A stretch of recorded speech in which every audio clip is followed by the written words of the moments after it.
Oke, lautan di dunia One Piece sudah dikuasai oleh para bajak laut bahkan sebelum era bajak laut besar. Nah, jauh sebelum Roger menciptakan zaman baru, bajak laut yang memiliki otoritas serta kekuatan luar biasa pun bermunculan. Ini menciptakan beberapa karakter bajak laut dengan berbagai sifat dengan perannya masing-masing. Nah, menyambung video karakter bajak laut paling disegani sebelumnya, kita bakal lanjutin part 2-nya nih. So relax, ini akan sangat menarik, buat kita intro dulu.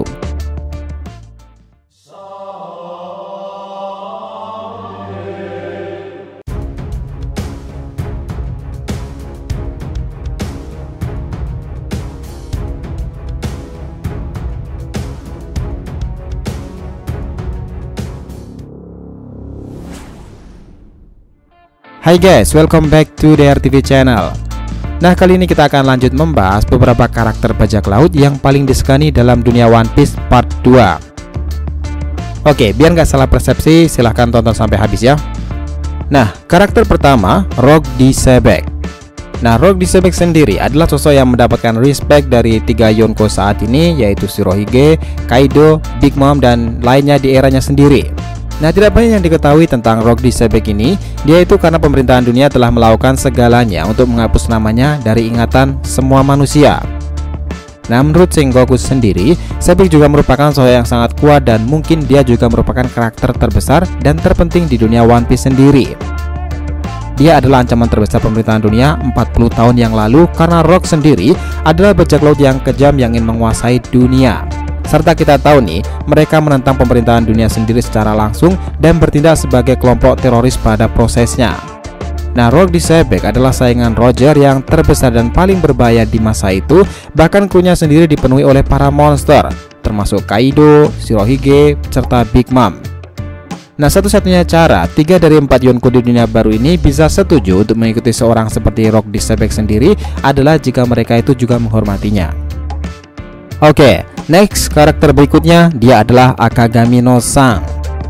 Nah, Sang dihormati karena kekuatannya yang luar biasa serta misterius itu. Selain itu, Sang memimpin bajak laut rambut merah dan dikenal sebagai bajak laut dari 4 Yonko di dunia baru saat ini. Dia bergabung dengan bajak laut Roger sebelum bajak laut itu dibubarkan. Nah, meskipun nih saat ini hanya memiliki 1 tangan saja, kedatangannya di Marineford dahulu sudah cukup untuk mengakhiri perang puncak.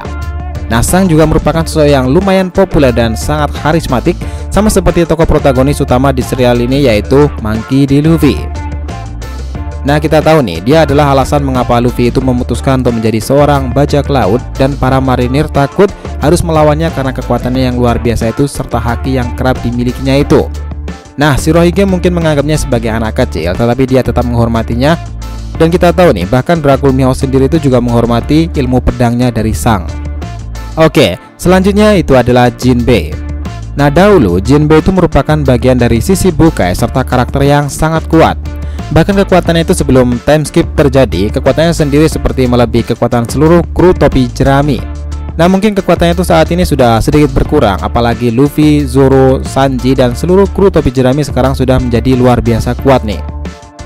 Nah, sosok Jinbei sendiri memang identik dengan laut, jadi pertarungan di laut adalah menjadi suatu keuntungan tersendiri baginya.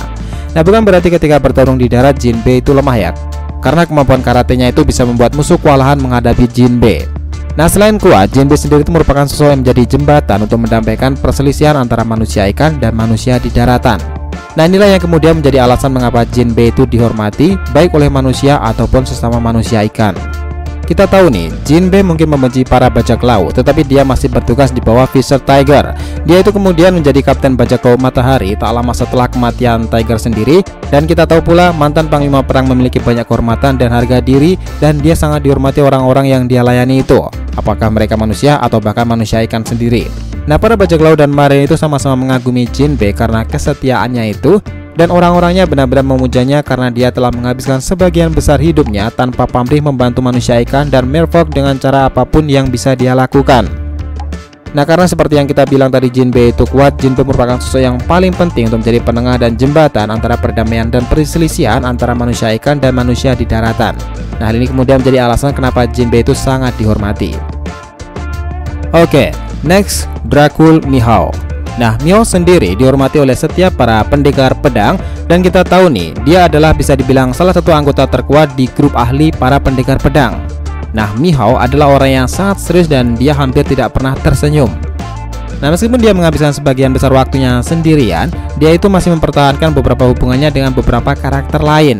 Mihawk juga merupakan mantan dari anggota Shichibukai yang bekerja untuk Angkatan Laut, tapi faktanya nih, Mihawk sendiri itu bukan pengguna buah iblis.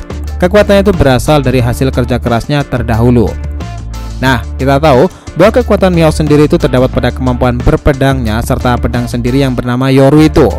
Nah, pedang ini merupakan salah satu dari 12 pedang terkuat yang pernah ada dalam dunia One Piece sendiri.